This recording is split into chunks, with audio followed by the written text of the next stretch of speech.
Olá pessoal, bem-vindos à Escola Fácil com a ProShark, onde aprender é legal e divertido.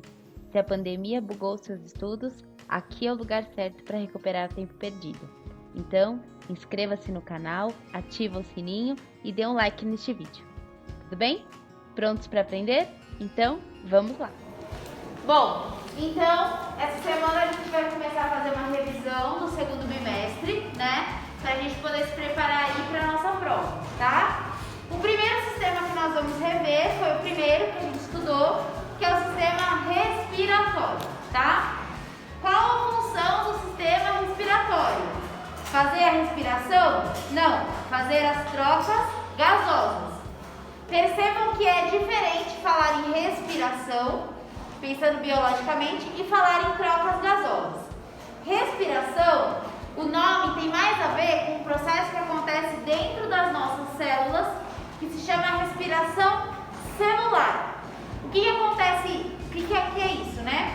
Respiração celular é uma produção de energia dentro das células. Usa oxigênio para isso, mas não é efetivamente o que a gente conhece como trocas gasosas, que seriam a entrada e saída de ar, né? Então, como que se dá a respiração? A gente inspira, ou seja, puxa o ar para dentro, para que o ar entre. A nossa caixa torácica tem que expandir, então o diafragma desce. Lembra do exemplo que a gente fez do pulmão artificial? Então, quando que a bexiguinha enchia? Quando você puxava aquela grandona que ficava embaixo. Lembra das bexiguinhas de dentro? Quando você puxava a que estava embaixo, as de dentro enchiam, certo? Então é assim que acontece na gente. Você inspira, o seu diafragma desce e aí os seus pulmões enchem. Pode falar. Professora, tem como a pessoa perder o diafragma dela? Não. Ela pode nascer com algum problema nele, mas perder não, tá? E aí a expiração, que é quando você solta o ar, é o processo contrário. Você vai ter uma contração do seu diafragma, então ele sobe. Você vai ter uma contração lá dentro, então o ar que está lá dentro do pulmão sai. Que é quando a gente fazia aquele experimento lá do pulmão artificial, que a gente puxava e via a bexiga lá de dentro que representava os pulmões enchendo e contraindo e relaxando, tá bom? Aumentava e diminuía. Então, o nosso sistema respiratório, ele serve para que haja trocas, para que ocorram as trocas gasosas, ou seja, que haja uma circulação de gases dentro de nós, certo? Principalmente porque a gente precisa que o oxigênio entre e o gás carbônico saia. São os dois gases fundamentais para que a gente consiga sobreviver. Tudo bem? E aí, quais são os órgãos relacionados ao sistema respiratório? Fossas nasais é o nome que a gente dá para o buraco do nariz. Sabe onde o pessoal costuma limpar o salão? A gente fala popularmente? Então, o nome que a gente dá para isso é fossas nasais. Então, tem a narina, que é o conjunto todo, e aí você tem as fossas nasais, que são os buraquinhos. O ar entra por lá, depois ele vai ser encaminhado para a sua faringe, depois para a laringe. Da laringe ele vai para a traqueia, que é um cano, digamos assim, que a gente tem aqui. A traqueia se ramifica em dois pulmões, tá?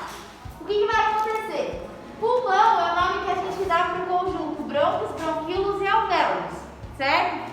Então, quando você olha para o pulmão, a parte, digamos assim, inicial são os brônquios. Conforme você vai ramificando, você tem os bronquíolos e lá no pontinha da ramificação você vai ter os alvéolos.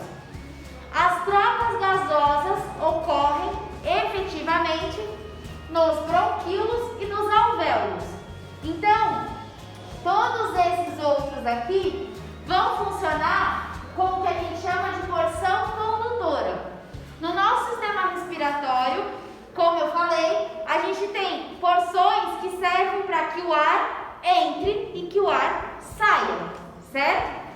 Aí a gente dá o nome de porção condutora, tudo bem? O nome diz, né? Condução. Só que além de conduzir o ar, essas porções também vão limpar, ou seja, filtrar o nosso ar que a gente está respirando.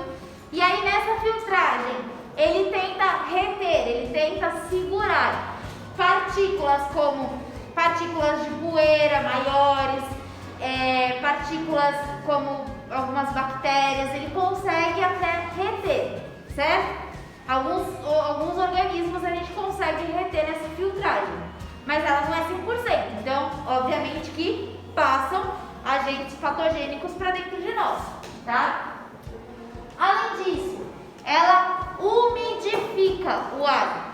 É fundamental que haja esse processo de umidificação, porque a troca gasosa ela vai funcionar muito mais facilmente e muito mais eficientemente se for umidificado, ou seja, se tiver um pouquinho de água.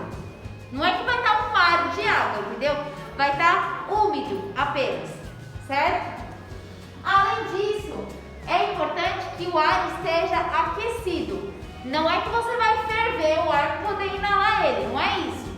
Mas se esse ar tiver uma temperatura próxima à temperatura interna, a troca gasosa também fica mais favorecida. Então ela acontece de uma maneira mais fácil.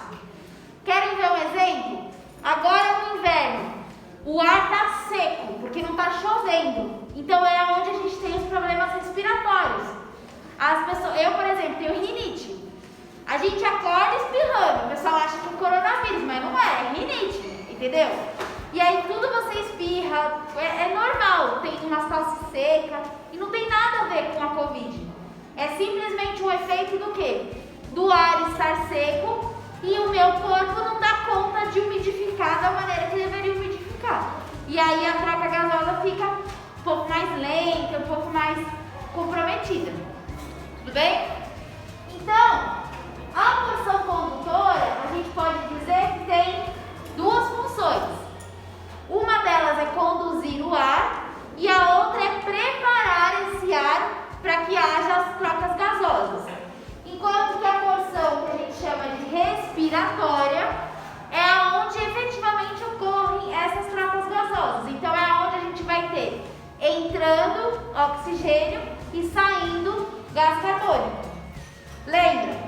Porção condutora, a gente está falando de fossos nasais, faringe, laringe, traqueia e brônquios. Enquanto que porção respiratória, a gente está falando de bronquíolos e alvéolos.